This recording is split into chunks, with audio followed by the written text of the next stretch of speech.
नमस्कार, मैं हूं संजय शर्मा। आप देख रहे हैं 4 PM न्यूज़ नेटवर्क। इसकी टोपी उसके सर, उसकी टोपी इसके सर। ये कहावत तो आपने बहुत सुनी होगी। देखिए, प्रधानमंत्री जी की एक टोपी ने गदर काट दिया देश में। बेचारे भले से चंद्रचूड़ साहब, सुप्रीम कोर्ट के चीफ जस्टिस। सुप्रीम कोर्ट की मर्यादा की ऐसी तैसी हो गई थी गगोई साहब के टाइम में। एक महिला ने आरोप लगा दिया था यौन शोषण, और सुप्रीम कोर्ट के चीफ जस्टिस साहब को परेशान, मतलब पसीना आ गए थे उनको, महाशय जी को। उसके बाद में कोई डील हुई होगी बीजेपी से।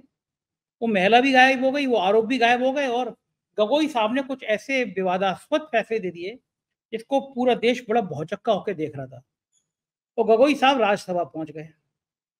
तब लोगों को लगने लगा कि भाई सुप्रीम कोर्ट में भी मामला सही नहीं है, जज भी प्रेशर में आ जाते हैं। हाई कोर्ट में तो ये धारणा ही है कि राज्य सरकारें बड़ा प्रभाव जमा लेती हैं।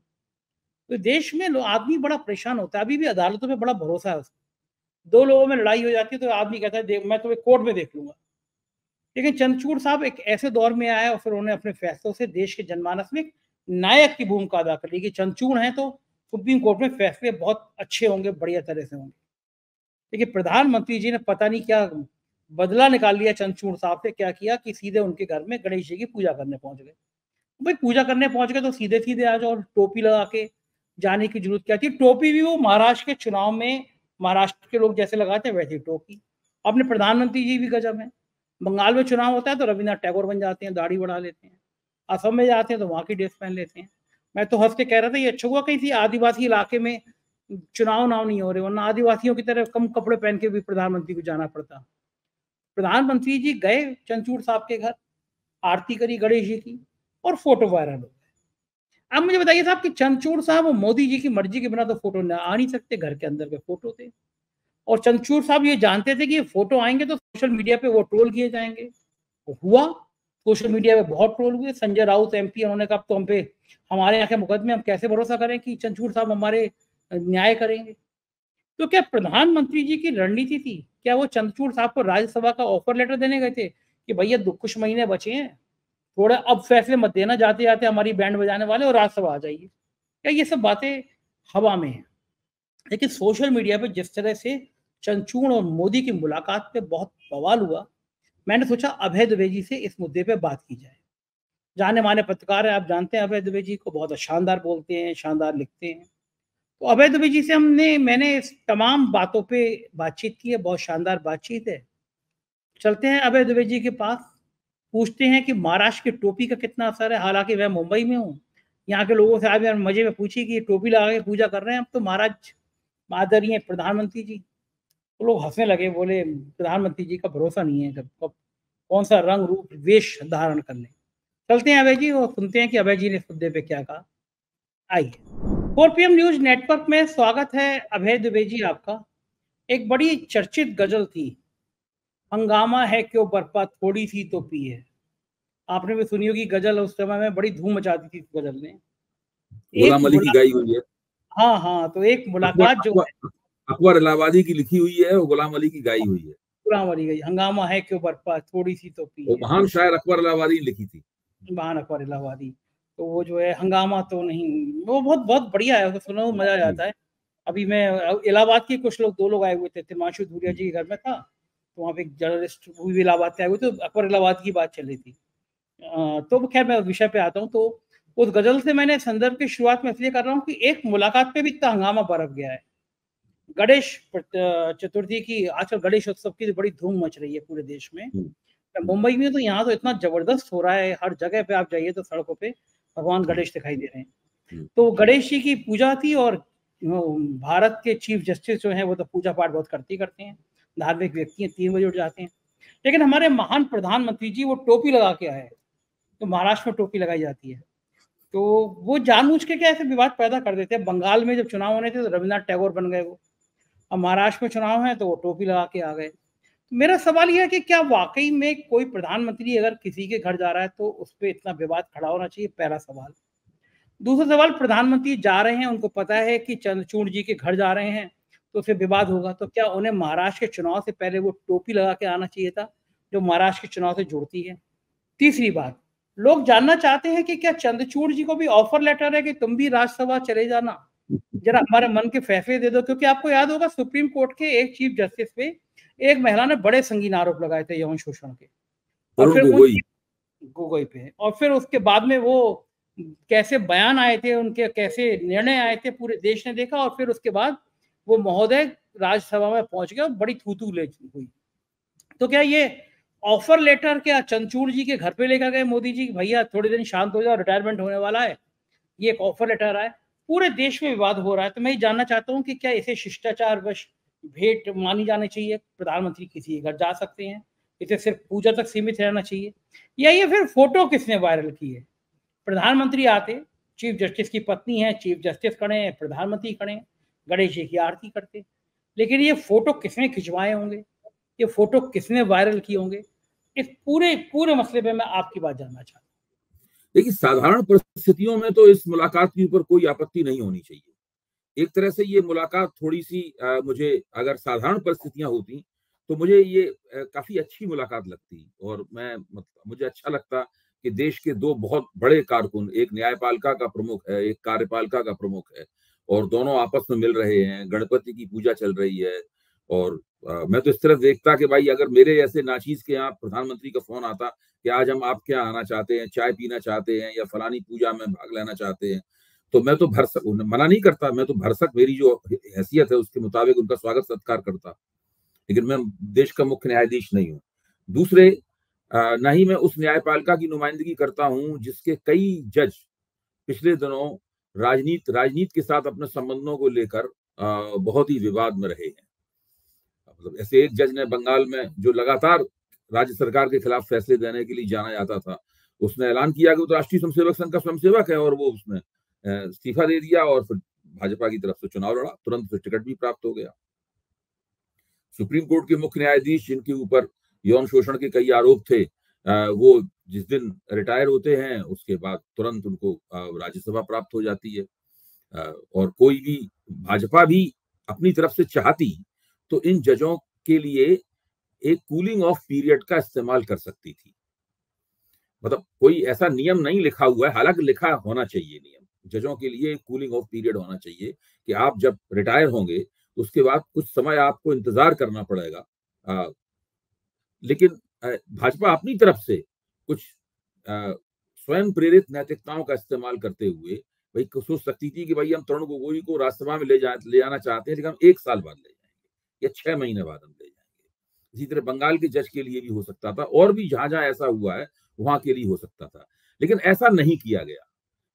किसी भी किस्म के आंख के लिहाज का इस्तेमाल किए बिना जजों के राजनीति के साथ रिश्ते पूरी तरीके से प्रकाश में आ गए, और वो न्यायपालिका और कार्यपालिका के बीच के जो रिश्ते हैं, न्यायपालिका और राजनीति के बीच के रिश्ते हैं, उसकी विकृतियों को सामने रखते हैं। प्रश्न ये है, यहाँ पर पहला प्रश्न ये पहला प्रश्न उठा रहा हूं मैं। अगर इस रोशनी में हम देखते हैं इस मुलाकात को, तो जो सवाल उठ रहे हैं वो सवाल विचार नहीं है। पहली बात, मैं बिल्कुल चंद्रचूड़ जी की किसी नियत पर या उनकी ईमानदारी पर संदेह करने से इनकार करता हूँ। मैं कौन होता हूँ उसकी वो संदेह करने वाला? वो मेरे ख्याल से बहुत ही न्यायप्रिय न्यायमूर्ति हैं, और वो अपने सोच विचार कर कानून के मुताबिक, संविधान के मुताबिक फैसले देते हैं, और उनके बहुत सारे फैसलों का मैं प्रशंसक भी हूँ। जिस तरीके से उन्होंने दिल्ली में जो लेफ्टिनेंट गवर्नर और चुनी हुई सरकार के बीच का जो विवाद था, उसके ऊपर संविधान, उनके नेतृत्व में संविधान बेंच ने जो फैसला दिया था, वह ऐतिहासिक फैसला था। उसको नरेंद्र मोदी के नेतृत्व में संसदीय शक्ति का इस्तेमाल करके पलट दिया गया उस फैसले को, यह अलग बात है, लेकिन वो ऐतिहासिक फैसला था। इसी तरह और भी कई फैसले हैं जिनका मैं बहुत बड़ा प्रशंसक हूँ। कुछ ऐसे फैसले भी हैं जिनका मैं प्रशंसक नहीं हूँ, लेकिन उन्होंने दिए हैं फैसले, अपने सोच समझ के ही दिए होंगे, मैं उसकी कोई टीका टिप्पणी नहीं करता। मेरा कहना यह है कि पहला मुद्दा यह है कि राजनीति और जजों के बीच का जो रिश्ता है, वो रिश्ता विकृत रूप में हम लोगों के सामने आया है, जो इस मुलाकात, जिसका साया इस मुलाकात के ऊपर पड़ रहा है। दूसरी बात, ये तो पहली बात रही।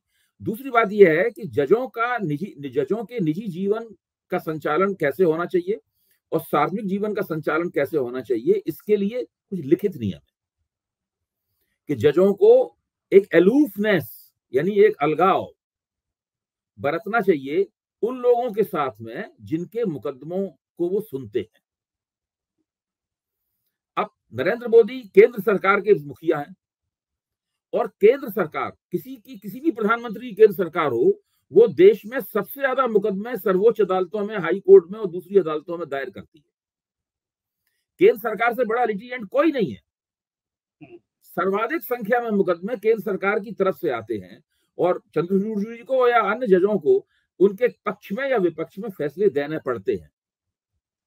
ऐसी स्थिति में केंद्र सरकार के किसी भी मुखिया या केंद्र सरकार के किसी बड़े कारकुन के साथ में उनका हेल मेल निजी धरातल पर, सार्वजनिक धरातल पर नहीं कह रहा हूं मैं, निजी धरातल पर सवाल पैदा करता है। ये दो बड़े प्रश्न मैं उठाकर इसके सामने रखता हूं। नरेंद्र मोदी को भी ये बातें जो मुझे पता है, क्या नरेंद्र मोदी को नहीं पता है? उनको भी ये सब बातें पता है। जहां तक महाराष्ट्र टोपी लगाने का सवाल है, तो उनका नरेंद्र मोदी का व्यक्तित्व तो काफी नाटकीय है, हम लोग जानते ही हैं, मैं उसके ऊपर टिप्पणी नहीं करूंगा। पहले भी मुख्यमंत्री लोग, पहले ही प्रधानमंत्री किसी इलाके में जाते थे तो उस इलाके की ड्रेस पहन लेते थे, वो एक अलग बात है। लेकिन मैं ये कह रहा हूं कि ये दो प्रश्न जो मैंने उठाए हैं, इनकी रोशनी में इस मुलाकात को देखना चाहिए।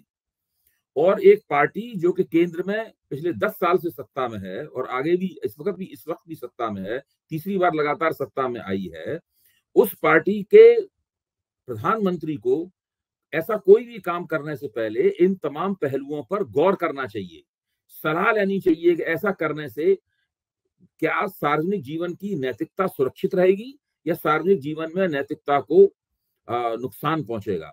उसे सोचना चाहिए कि क्या जो कार्यपालिका की जो पवित्रता है और उसकी निष्पक्षता है, उसके ऊपर कहीं इस तरह की मुलाकात से कोई काला साया तो नहीं मंडराने लगेगा। भाई, एक सार्वजनिक कार्यक्रम में प्रधानमंत्री ने 20 बार चंद्रचूड़ जी के साथ मंच साझा किया होगा, कभी उसके ऊपर इतनी चर्चा तो नहीं हुई, और आगे भी करेंगे। अगर एक कार्यक्रम में दोनों को बुलाया जाता, दोनों जाएंगे, दोनों संबोधित करेंगे उस कार्यक्रम को। आपस में जब कभी प्रधानमंत्री और मुख्य न्यायाधीश को चर्चा करनी हो, उस पर भी कोई रोक नहीं है। वो लोग किसी भी प्रश्न के ऊपर चर्चा करने के लिए स्वतंत्र हैं, उसमें कोई सवाल ही पैदा नहीं होता। और वो उनकी मर्जी है कि उस चर्चा के विषय को लोगों को बताएं या ना बताएं, इसका भी उन्हें पूरा अधिकार है, इसमें कोई विवाद नहीं हो सकता। इस घटना के ऊपर, इस मुलाकात के ऊपर विवाद हो रहा है, तो उस विवाद के मैं ये मानता हूं कि जायज कारण है। अच्छा भैया, अभय जी, प्रधानमंत्री को टोपी अवॉइड करनी चाहिए थी, नहीं करनी चाहिए थी? सबको पता है कि बच्चे को पता है कि इस टोपी पे सवाल खड़े होंगे। मोदी जी का तो हर एंगल मोदी जी को पता होता है कि राजनीति इस पे होगी। कम से कम चंद्रचूड़ जी की मर्यादा का ध्यान कर लेते। सुप्रीम कोर्ट के चीफ जस्टिस से घर जा रहे हैं तो कम से कम पोशाक ऐसी कोई ना पहनते जिसपे कुछ कटाक्ष हो, कुछ हो। क्या वो टोपी जानबूझ के पहनी गई थी कि वो महाराष्ट्र से ताल्लुक कहीं ना कहीं चंद्रचूड़ का टोपी दिखाना, महाराष्ट्र के चुनाव को प्रभावित करना?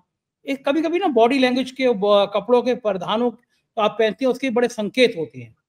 क्या ये कोशिश की गई थी कि ये टोपी खास तौर से चर्चा का विषय बने? और महाराष्ट्र प्रधानमंत्री 24 घंटे के राजनेता हैं और उनका कोई भी काम राजनीतिक हिसाब किताब से मुक्त नहीं होता। वो एक एक कदम उठाते हैं, कुछ भी करते हैं, एक एक बात बोलते हैं, एक एक उनका इशारा होता है, चेहरे की भंगिमा, हाथ उठाना गिराना, हर चीज का एक राजनीतिक मतलब होता है। और वो बड़े कुशल राजनेता हैं, वो हर चीज को राजनीति के हिसाब से सोच के करते भी।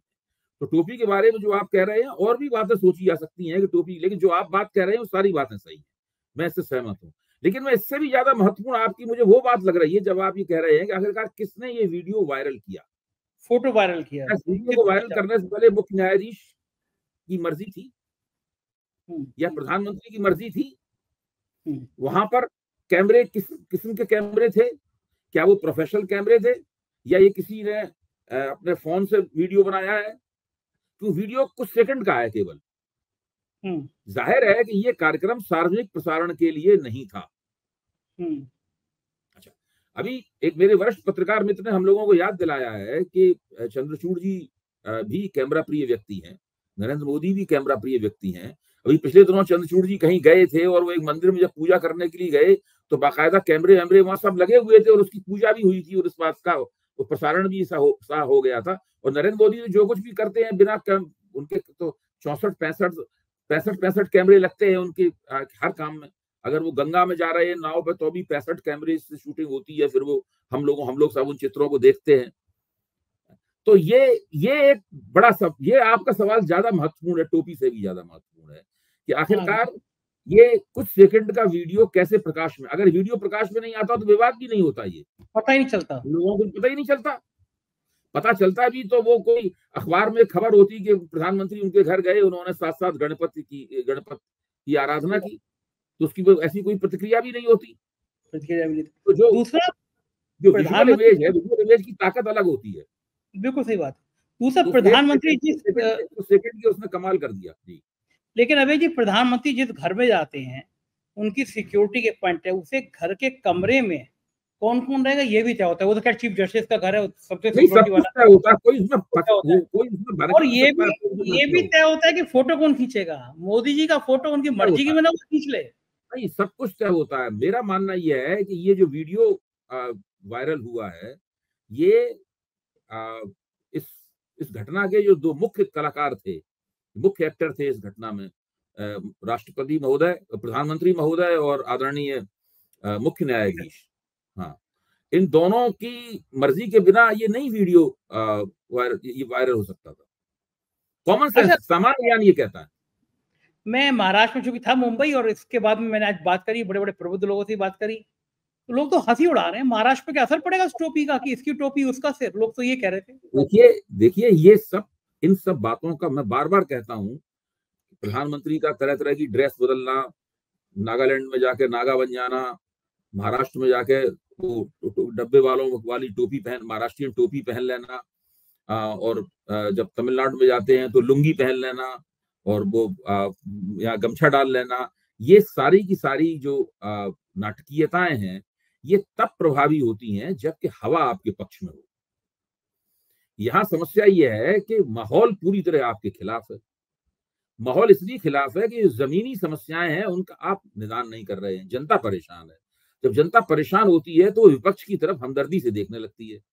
विपक्ष कैसा भी हो, अच्छा हो, बुरा हो, लंबा हो, ऊंचा हो, काला हो, सफेद हो, कैसा भी हो, विपक्ष अचानक जनता को अच्छा लगने लगता है। इसीलिए हमारे वरिष्ठ मित्र विनोद शर्मा ने कहा था कि राहुल गांधी वही है जो पहले थे, लेकिन अब उनको देखने की निगाह बदल गई।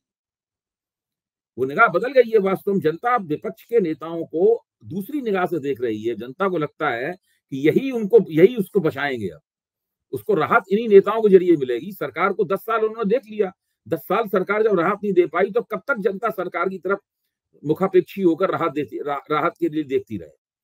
तो विपक्ष जनता को अच्छा लग रहा है। मोदी जी कितनी भी नाटकीयता करें, कितना भी सुंदर भाषण दें, अमित शाह कैसा भी प्रबंधन करें, भाजपा कोई भी करती रहे, कितना भी राहुल गांधी के अमेरिकी दौरों को लेकर भाजपा उछल कूद मचाती रहे, कितना भी राहुल गांधी पर राष्ट्रद्रोही होने का आरोप लगाती रहे, अब गिरिराज सिंह कहते हैं कि राहुल गांधी की सांसदी खत्म कर देनी चाहिए।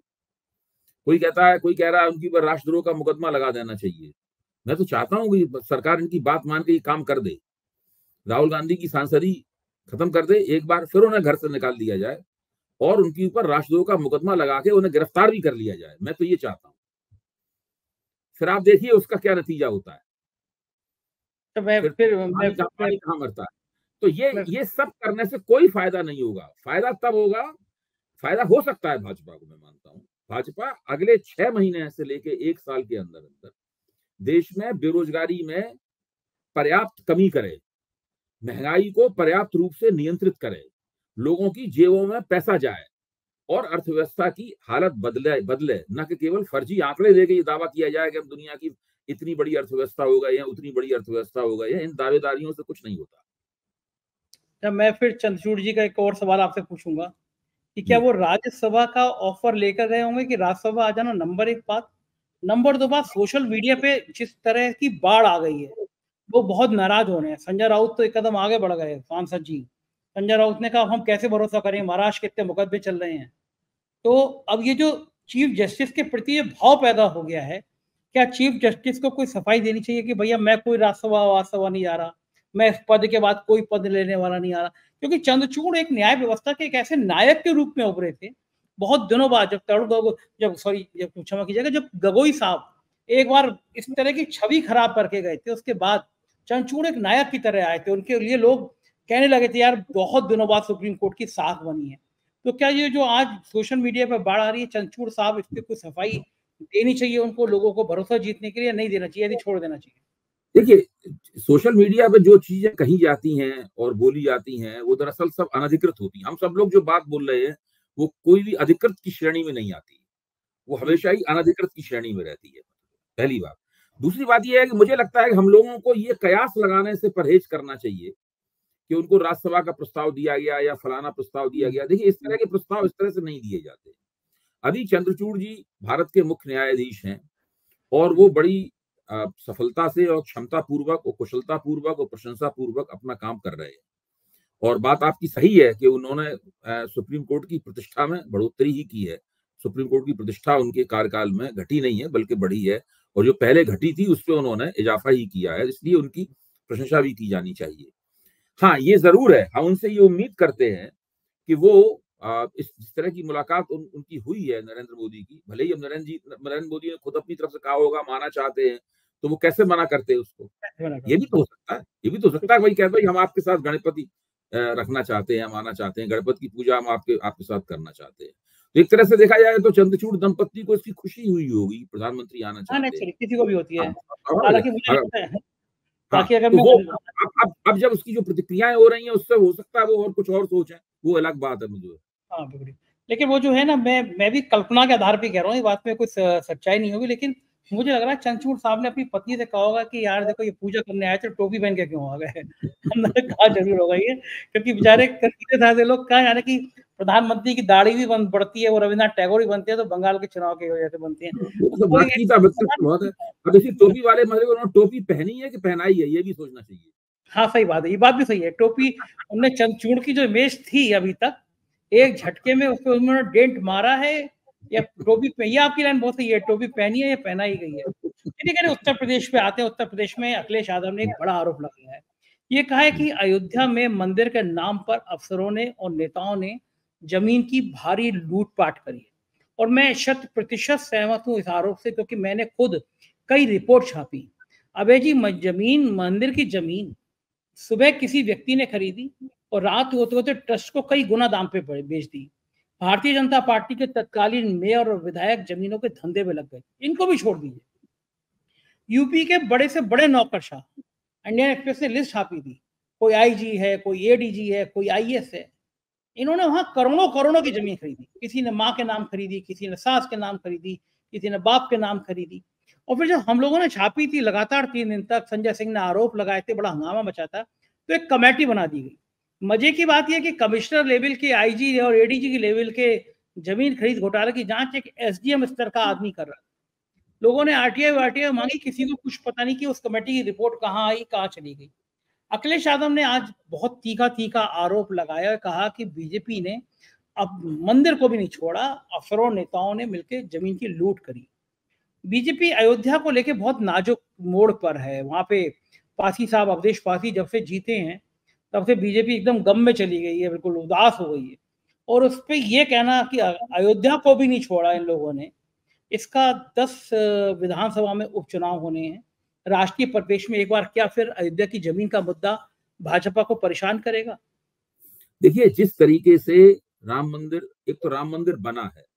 राम मंदिर बनना उसकी पर मैं कोई टिप्पणी नहीं कर रहा हूँ। राम मंदिर जिस तरीके से बना है, जिस तरीके से अतिक्रमण हटाए गए, लोगों को बेघरवा किया गया और फिर वहां पर जो उससे जुड़ा हुआ व्यापार है, खासतौर से जमीनों का खरीदना बेचना, ये सब एक बहुत बड़ा स्कैंडल है। इसकी विशुद्ध रूप से बहुत ईमानदाराना जांच होनी चाहिए। ये जांच तभी हो सकती है जबकि बाकायदा इसकी जांच के लिए एक न्यायिक आयोग बने। ये एसडीएम स्तर का आदमी नहीं कर सकता है इसकी जांच। इसकी जांच के लिए एक न्यायिक आयोग बनना चाहिए कि क्या-क्या घोटाले राम मंदिर बनने के साथ में जुड़े हुए हैं। जिस दिन वो न्यायिक आयोग बन जाएगा, वो न्यायिक आयोग तभी बनेगा जबकि नई सरकार आएगी। नई सरकार जांच करेगी, तब पता चलेगा कि किसने इसके अंदर चांदी काटी और किसने वो गुंजाइश पैदा की कि लोग उसमें चांदी काट सकें। वो लोग कौन है जिनकी जेबें भरी गई? तब ये सब बातें निकल के आएंगी। उसमें गुजरातियों की भूमिका क्या है, भारतीय जनता पार्टी की के लोगों की भूमिका क्या है, ये चंपत राय एंड कंपनी है, इसकी भूमिका क्या है, ये सब तब निकल के आएगा।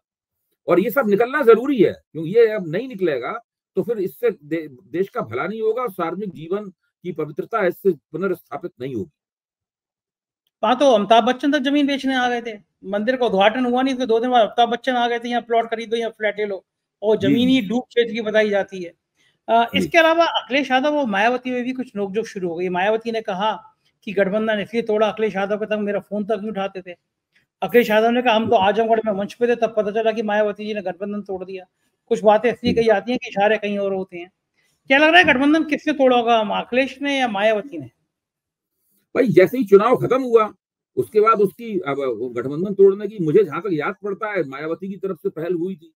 अखिलेश तो अपनी तरफ से गठबंधन क्यों तोड़ते? उनके लिए तो ये लाभप्रद होता है गठबंधन। आपको देखिए कि इस जो चुनाव जो गठबंधन हुआ था उसका फायदा तो मुख्य तौर पर मायावती को प्राप्त हुआ। मायावती ने 10 सीटें जीती, अखिलेश की 5 सीटें ही शायद थी उस वक्त, तो मायावती को ज्यादा लाभ हुआ था और मायावती ने बड़ी तत्परता से उस गठबंधन को तोड़ दिया। तो अब ये तो बातें कहने की है। देखिए मायावती की बातें विश्वसनीय नहीं रही। मायावती ने की जो राजनीतिक हस्ती है उसने बहुत ही ज्यादा विश्वसनीयता खोई है पिछले दिनों, और वो विश्वसनीयता केवल हम लोगों की निगाहों में ही कम नहीं हुई है, बल्कि उनके अपने जनाधार में उनकी विश्वसनीयता का बहुत क्षय हुआ है। भारतीय जनता पार्टी की भाषा बोलती है। अब राहुल गांधी ने वहां पर अमेरिका में आरक्षण को लेकर बोला, कोई भी बच्चा भी देख सुन के कहेगा राहुल गांधी आरक्षण खत्म करने की बात नहीं कह रहे हैं। जो भाजपा कह रही है वही मायावती कह रही है, दोनों एक सी बात बोल रहे हैं, जैसे एक ही पार्टी के लोग बोल रहे हो। मायावती के बड़े करीबी रहे हैं पदम सिंह, एक उनके सिक्योरिटी अफसर थे।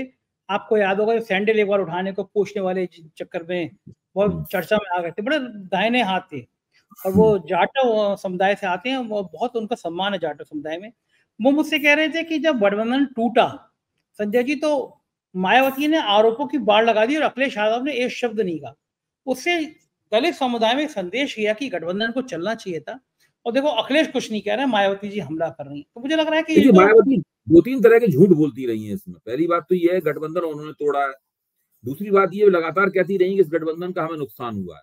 मैं इसको डेटा के आधार पर, आंकड़ों के आधार पर साबित कर सकता हूं, इस गठबंधन का मायावती को फायदा हुआ। यादवों ने बहुजन समाज पार्टी के उम्मीदवारों को ज्यादा वोट दिया है बनस्पत मायावती के वोटरों द्वारा समाजवादी पार्टी के उम्मीदवारों को वोट देने के।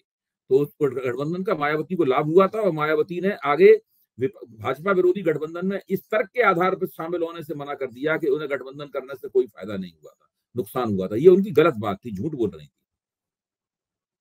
हरियाणा में कांग्रेस की भी फाइनल लिस्ट आ गई, आम आदमी पार्टी ने प्रत्याशी उतार दिए। क्या आम आदमी पार्टी के प्रत्याशी उतारने से कांग्रेस को नुकसान होगा? हरियाणा के चुनाव में आप क्या सीन देखते हैं? देखिए सब कुछ इस बात पर निर्भर है कि हरियाणा में जो एंटी इनकम्बेंसी है उसकी तीव्रता कितनी है। देखिए सब लोग, कोई भी नहीं मानेगा कि हरियाणा में एंटी इनकम्बेंसी नहीं है। सब मानते हैं हरियाणा में भाजपा के खिलाफ एंटी इनकम्बेंसी है। मैं ये मानता हूं एंटी इनकम्बेंसी बहुत ज्यादा है, बहुत तीखी और लहरनुमा एंटी इनकम्बेंसी है। अगर हरियाणा में एक लहर चल रही है भाजपा के खिलाफ, तो फिर लोग उस व्यक्ति को वोट देंगे जो भाजपा को चुनाव हरा सकता है, और ज्यादातर निर्वाचन क्षेत्रों में कांग्रेस ही भाजपा को चुनाव हरा सकती है। अपवाद स्वरूप कुछ एक निर्वाचन क्षेत्र हो सकते हैं 2 से लेके 5 तक, जहां पर न भाजपा को चुनाव हराने वाला कोई और लोकप्रिय उम्मीदवार हो, जनता के बीच में अपनी निजी रसूख के कारण लोकप्रिय हो, तो लोग उस तरफ झुक जाएं, वो बात अलग है। तो जब जबरदस्त रूप से एंटी इनकम्बेंसी होती है तो सारे वोट उसको मिलते हैं जो कि चुनाव हरा सकता है उस पार्टी में। लोग नकारात्मक वोटिंग करते हैं, लोग सरकार हटाने के लिए वोट करते हैं।